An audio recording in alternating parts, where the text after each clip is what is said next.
going to be changing the right rear CV axle on a 2010 Can Am Outlander Max XT 650 four-wheel drive. That's a really long title for this four-wheeler, but one of the boots actually tore.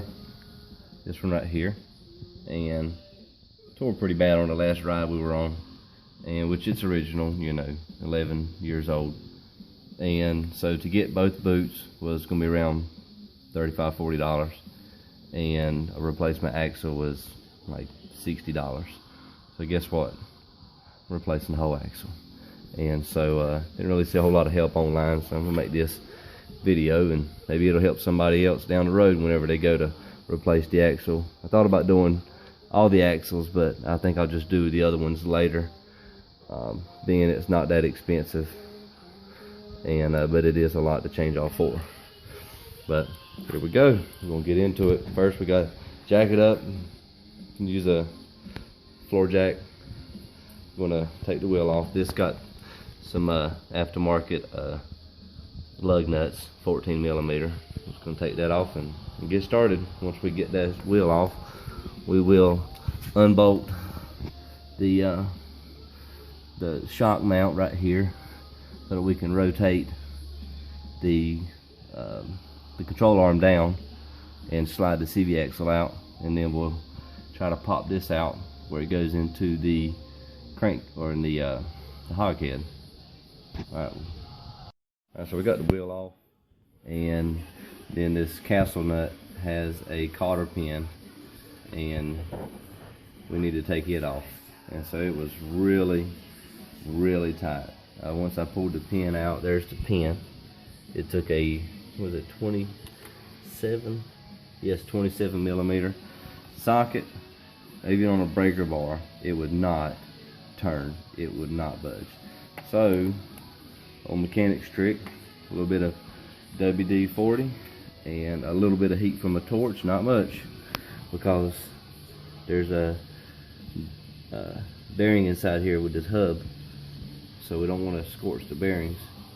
So we just heated it just a little bit, and then it just immediately broke loose and come right off. Here's our new CV axle. It comes with a new castle nut, and this is only like $55–60 off of eBay. Pretty fair quality for the price, and so I thought it was a better deal to just go ahead and replace it. So that's what we'll do now, get ready to unbolt the shock, or yeah, the shock assembly or strut, since it's got the spring built into it. We're going to unbolt that and move that out the way. Alright, so in order to remove the axle, there it is, you have to you know, unbolt your shock or your strut assembly. This right here just slips in right there. It was nothing holding it on once you took the castle nut off. And so, but in order to pop it out, you must also undo this shock and strut assembly right here, so that you can drop the control arms down the rest of the way. I tried to do it with just the one side and it wouldn't go, and so I was like, well, I'll try doing this other one. And then it dropped down about another inch, and then you could actually pop it out. I took a sledgehammer, or 2-pound beater, and a crowbar, and just drove on it right there, and it popped the little pin loose right here that's inside the axle, and so the whole thing would actually pop out.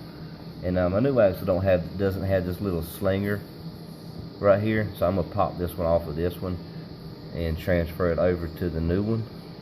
And the new one also does not, it has a castle nut, does not have a cotter pin, so I'll end up reusing the cotter pin. And so yeah, let's get ready to slide it on in there. Alright, here on the new axle, just like on the old one, had to take it out, had to pop it out here first before you could pull it out of here. So let's see if we can do this here one-handed. We will guide this right here in,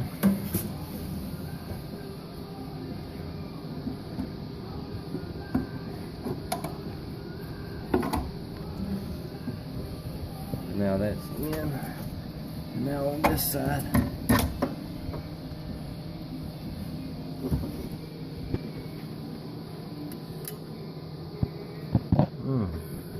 Might have a problem. Alright, I know I said we might have a problem, but it wasn't really a problem. It was just I needed two hands. So I had to put my foot on this and hold this down while I was trying to line this up and get this found down far enough into the hole. Because I checked the axle length, and the axle is the identical length as the old one, but I just could not get it down into the hole because I guess where it's just new, and it just didn't. The other one was kind of worn, you know, it's 11 years old and got so many miles and hours on it. So once I was able to push this down, get this in the hole, and then I had to put the floor jack up under this to jack this up so that I can get some tension on that while wiggling this, and then it popped in with a little retaining ring clip. It popped it in, and it's in there now. And so we just start putting things back together. Alright, so we got it back in there, put the nut on it, getting ready to slide the cotter pin in. I always like to grease both ends of these where the splines are, and like this side right here though is actually gets, you know, a bath in the axle grease, the axle oil that's in there. It's like a real thick gear oil sort of. And this one does not. This one's just got a set like two bearings right in here in this housing, and so I tried to grease all of that real good so I don't have to replace the bearings. And then I cleaned this up real good. So this is just splines, and then that bolts to it. Got the new